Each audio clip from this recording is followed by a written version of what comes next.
បាទជំរាបសួរអ្នកទាំងអស់គ្នាអញ្ចឹងថ្ងៃនេះខ្ញុំមកបង្ហាញអំពីវីដេអូទាក់ទងជាមួយនឹងការប្រើប្រាស់រូបមន្តនៅក្នុងកម្មវិធី Excel គឺរូបមន្ត SUM អញ្ចឹងនៅក្នុងរូបមន្តនេះគឺខ្ញុំនិយាយលម្អិតតែម្ដងនៅក្នុងរូបមន្ត SUM នេះដោយសារតែ SUM មុននោះខ្ញុំធ្វើរូបមន្តទាំងអស់10K អញ្ចឹងទៅចូលទៅក្នុងវីដេអូតែមួយអញ្ចឹងទៅមានន័យថា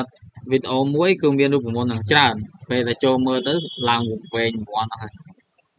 អញ្ចឹងសារនេះដាច់ចិត្តចេញវីដេអូលក្ខណៈមួយចេញមករូបមន្តណាអញ្ចឹងយើងចាប់ដើមទី1មករូបមន្តសាំដំបូងគេ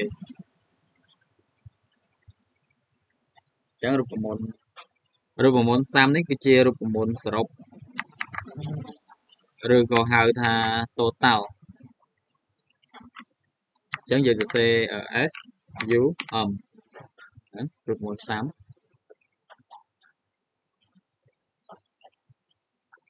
ចឹងនៅក្នុងរបៀបធ្វើវាគឺមានទី1ចាប់ដើមពីកន្លែងនេះអានេះខ្ញុំរៀបចំតំណែងមុខតំណែងដូចជាដំឡូងភេសជ្ជៈហើយនឹងមីអញ្ចឹងពេលដែលយើងប្រើវាដំបូងគឺយើងត្រូវដាក់សញ្ញាស្មើជាមុនសិនដោយសារតែសញ្ញាស្មើហ្នឹងគឺជាអ្នកនាំមុខនៃរូបមន្តឬក៏នាំមុខនៃការគណនាផ្សេងរបស់យើងពេលដែលយើងដាក់វាចឹងទៅ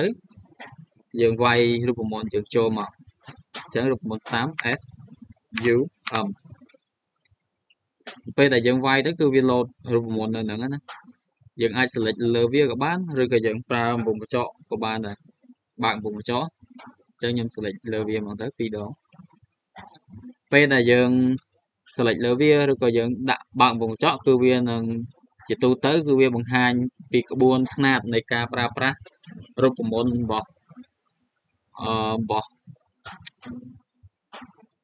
រូបមន្តផ្សេងនៅក្នុង Excel អញ្ចឹងមិនថារូបមន្តអីទេគឺវាតែងតែចេញក្បួនខ្នាតនៃការប្រើប្រាស់របស់វាអញ្ចឹងនៅក្នុងក្បួនរបស់ SUM ហ្នឹងគឺគេប្រើបែបនេះគឺមានន័យថាយើងយក number ឬក៏ cell នៅក្នុង number នៅក្នុង cell ទី1ក្បៀសហើយចុចទៅលើ number ទី2ឬក៏ហៅថា cell ទី2ហ្នឹងហើយក្បៀសតគ្នាមកអញ្ចឹងគឺគេចុចបែបនេះហើយប្រើក្បៀស select បែបនេះក្បៀសទៀតមកអញ្ចឹងទៅមិនឃើញថាវាអស់ហើយគឺយើងបិទបំពង់កញ្ចក់របស់យើងហ្នឹងទៅវិញនេះគឺក្បួនខ្នាតដែលគេឲ្យយើងប្រើរូបមន្ត SUM ណាពេលដែលយើងបូកទៅគឺនេះចេញចម្លើយ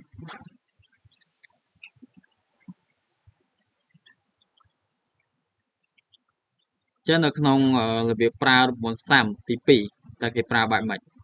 ចឹងនៅក្នុងហ្នឹងគឺយើងតែងតែប្រើបែបចែកបែបទី2នេះគឺស្មើ S U M បើកបំពង់កញ្ចក់យើងចុច select លើវាជាប់ហើយអូសចុះមកក្រោមណាបន្ទាប់មកយើងបិទបំពង់កញ្ចក់ទៅវិញមានន័យថាយើង merge កន្លោនវាចូលគ្នាហើយ enter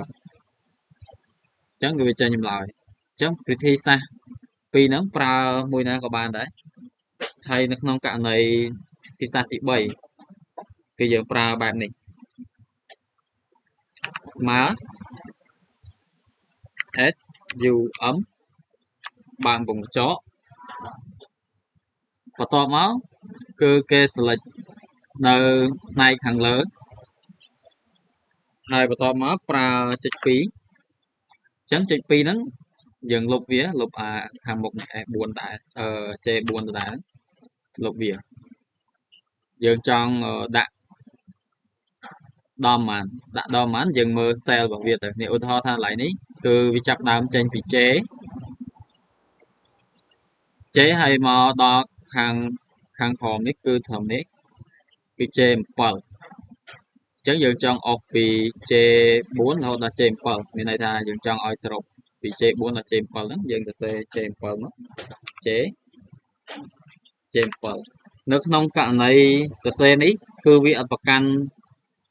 កម្មវិធីគឺអត់ប្រកាន់នេះទេអត់ប្រកាន់អក្សរថាសរសេរអក្សរទូចឬក៏អក្សរធំអីទេឲ្យតែសរសេរជួរត្រូវណាសរសេរជួរនៃ cell ហ្នឹងត្រូវគឺ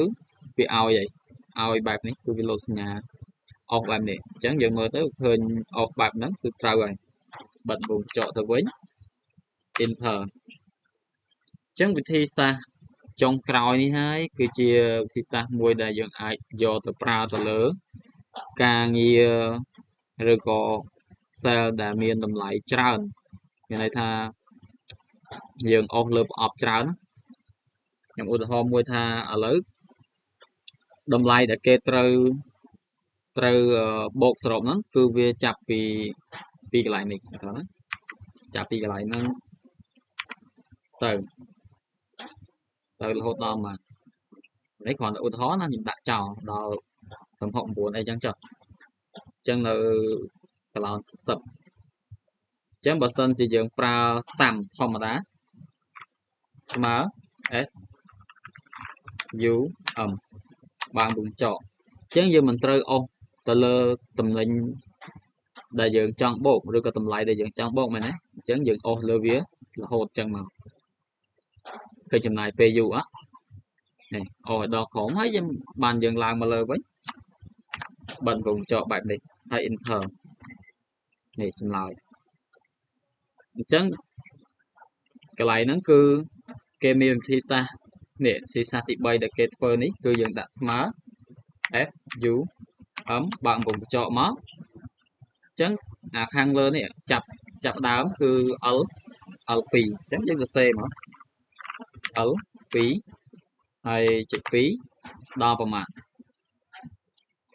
អញ្ចឹងយើងមើលតម្លៃរបស់វាគឺ l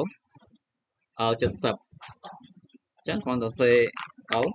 ហើយលេខ70មកបិទវងចកទៅវិញគឺរួចជាការស្រេចអញ្ចឹងនៅក្នុងការប្រើប្រាស់ style ឬក៏ style របៀបរបបប្រើនៅក្នុងរូបមន្តសាំហ្នឹងយើងគិតថា3វិធីសាស្ត្រហ្នឹងយើងប្រើលើការងាររបស់យើងមួយណាស្រួលគឺយើងជ្រើសរើសវាទៅប៉ុន្តែខ្ញុំជឿជាក់ថានៅក្នុងទាំង3ហ្នឹងតកតងជាមួយនឹងការងារដែលបូកសរុបច្រើនគឺវិធីសាស្ត្រទី3ហ្នឹងគឺល្អហើយនៅមួយទៀតនៅក្នុងការបូកសរុបបន្ទុកទាំងអស់បូកសរុបបន្ទុកទាំងអស់ឧទាហរណ៍ថាបន្ទុកបូកសរុបតម្លៃទាំងអស់ឧទាហរណ៍ថាខាងនេះមួយខាងនេះមួយទៀតខាងនេះមួយទៀតអញ្ចឹង3ផ្សេងគ្នាដាច់តម្លៃតើយើងធ្វើបែបម៉េចអញ្ចឹងគឺយើងធ្វើតាមក្បួនវិធីសាស្ត្រទី1នេះមកដាក់ s u m បើកវងចកមកselect ទៅលើសរុបទី1បៀ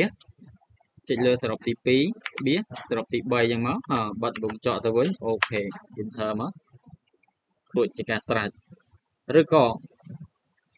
បូកសរុបមួយយ៉ាងទៀតយើងអាចប្រើលើ object ខាងលើនេះក៏បានដែរច្រើនហ្នឹង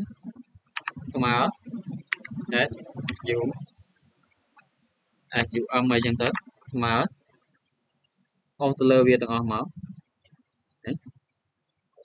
អស់ទាំងអស់អត់អស់ដល់សរុបដែរណាអស់ទៅត្រឹមមុខតំណែងទៅបានហើយតម្លៃរបស់វាទៅបៀបែបនេះទៀតមកបៀបែបនេះទៀតមកបិទវងចកទៅវិញចុច enter មួយអញ្ចឹងដូចគ្នាចម្លើយរបស់វាអញ្ចឹងនៅក្នុង